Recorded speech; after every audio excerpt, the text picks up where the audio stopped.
dan juga produktivitas itu variabel Y. Langsung ke hipotesisnya. Nah, di sini HO atau H0-nya tidak terdapat pengaruh yang signifikan antara pengalaman kerja dan produktivitas kerja. Untuk HA-nya atau hipotesis alternatifnya, terdapat pengaruh yang signifikan antara variabel bebas dan variabel terikat. Kita masuk ke langkah-langkahnya langsung kita masuk di SPSS ya. Nah, di sini kita masukkan datanya di SPSS. Untuk variabel X-nya di sini dan variabel Y-nya di kolom kedua. Kita masuk di variabel Q. Nah, untuk X-nya itu pengalaman kerja dan Y-nya itu produktivitas. Untuk desimalnya kita nolkan. Ya, kita lanjut. Nah, di sini kita lanjut masuk ke menu analyze. Kita ketik regression linear. Ketik linear. Untuk pengalaman kerja itu ke independen, kolom independen, produktivitas kerja ke dependen. Lalu kita klik OK.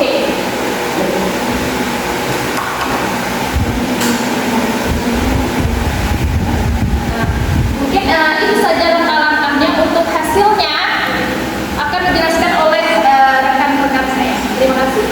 Baik, di sini saya akan melanjutkan untuk presentasi untuk uji hipotesis pada uji rekreasi linear sederhana. Jadi di sini ada beberapa hasil. Di sini ada variabel vektor, algoritmenya, body summary, ANOVA, sama koefisien. Untuk variabel enter remove-nya itu merupakan bagian yang menentukan variabel yang dimasukkan dalam model saja dan dikeluarkan metode analisis. Dalam metode analisisnya, dalam hal ini variabel yang dimasukkan ke dalam model itu adalah pengalaman kerja. Pengalaman kerja variabel yang dikeluarkan, lalu variabel yang dikeluarkan itu tidak ada, dan metode analisis yang digunakan adalah metode enter yang dimasukkan dalam simultan atau bersama. Di bagian bawah itu ada ini banyak variabel tentang produktivitas kerja. Lalu kita lanjut ke model summary. Pada model summary ini ada beberapa model. Pertama itu ada R dan R squad, ada juga R squad, terus error of the estimate. Jadi pada bagian ini itu untuk R-nya itu sama dengan 0,218. Artinya koefisien korelasinya sebesar 0,218 dibandingkan dengan angka koefisien korelasi produk momen yang sudah kita hitung sebelumnya. Lalu ada pun kategori untuk R ini kita memiliki 5 kategori. Yang pertama itu kategorinya, bolehkah dibuka di bagian PPT? Ini ada perbandingan tentang kolerasinya. Jadi yang pertama itu dari 0,00 sampai 0,20 itu dikategorikan sangat lemah. Lalu 0,21 sampai 0,40 itu dikategorikan lemah. Yang ketiga itu dari 0,41 sampai 0,60 dikategorikan sedang. Lalu yang keempat itu dari 0,61 sampai 0,80 dikategorikan kuat. Lalu yang terakhir dari 0,81 sampai 1,00 itu dikategorikan sangat kuat. Nah, karena tadi korelasi R-nya itu sama dengan 0,218 yang mana berada di rentan 0,21 sampai 0,40 yang dikategorikan dengan lemah. Maka hubungan produktivitas kerja dan maka hubungan antara pengalaman kerja dan produktivitas kerja itu termasuk dalam kategori lemah. Alasannya karena 0,218 menunjukkan bahwa hubungan antara kedua variabel memang ada, tetapi kekuatan hubungannya lemah. Artinya perubahan pada pengalaman kerja hanya sedikit terkait dengan perubahan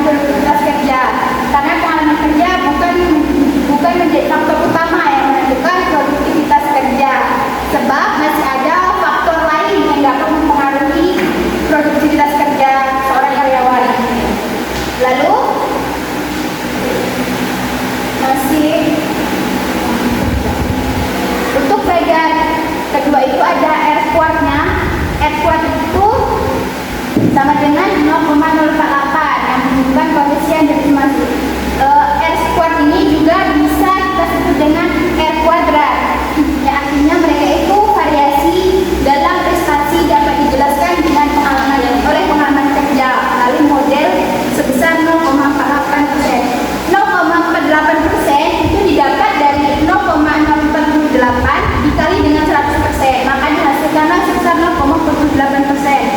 Itu hasil dari variabel bebas, perhitungan dari variabel bebas pengalaman kerja. Sisanya berada dari variabel lain. Atau dengan bahasa sederhananya beserta kontribusi sumber pengalaman kerja terhadap produktivitas kerja itu tadi sebesar 0,48%. Sisanya itu ada 99,52% yang berasal dari variabel lain. Lalu untuk R square-nya sama dengan ini 0,604. Ukuran ini maknanya itu sama dengan R square. Hanya saja R square itu nilainya lebih stabil karena sudah disesuaikan dengan jumlah variabel bebasnya. Lalu untuk start error of the segment itu 5,6665 yang menunjukkan ukuran tingkat kesalahan dalam melakukan prediksi terhadap variabel bebas. Jadi mungkin hanya itu yang bisa saya sampaikan. Untuk dua model lagi akan dijelaskan oleh teman saya. Terima kasih. Baik, di sini saya akan menjelaskan di bagian ANOVA. Di dalam tabel ini ada model sum of squares YF means for F dan signifikan. Nah, di sini regression residual total. Dan di situ nilai F-nya 1,101 dan signifikannya 0,305. Dan dependent variable yaitu produktivitas kerja, predictors atau konstan itu disebut pengalaman kerja. Nah, jadi bagian ini menampilkan hasil pengujian koefisien determinasi. Hasil pengujian tersebut ditemukan harga F hitung sebesar 1,01 dengan signifikan yaitu 0,305.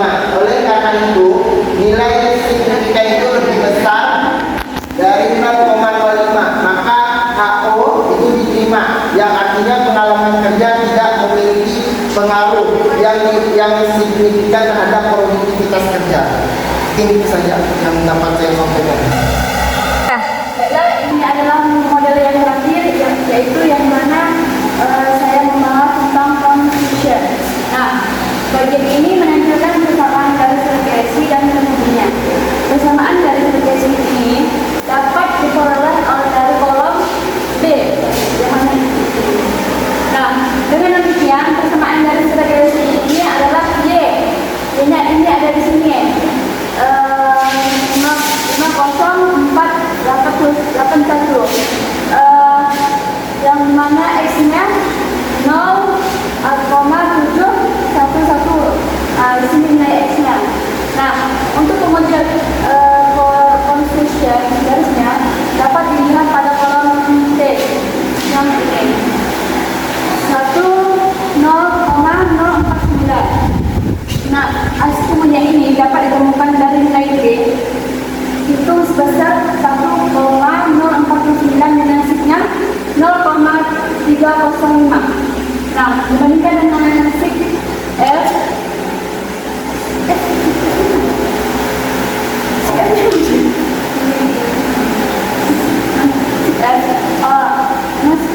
oleh karena itu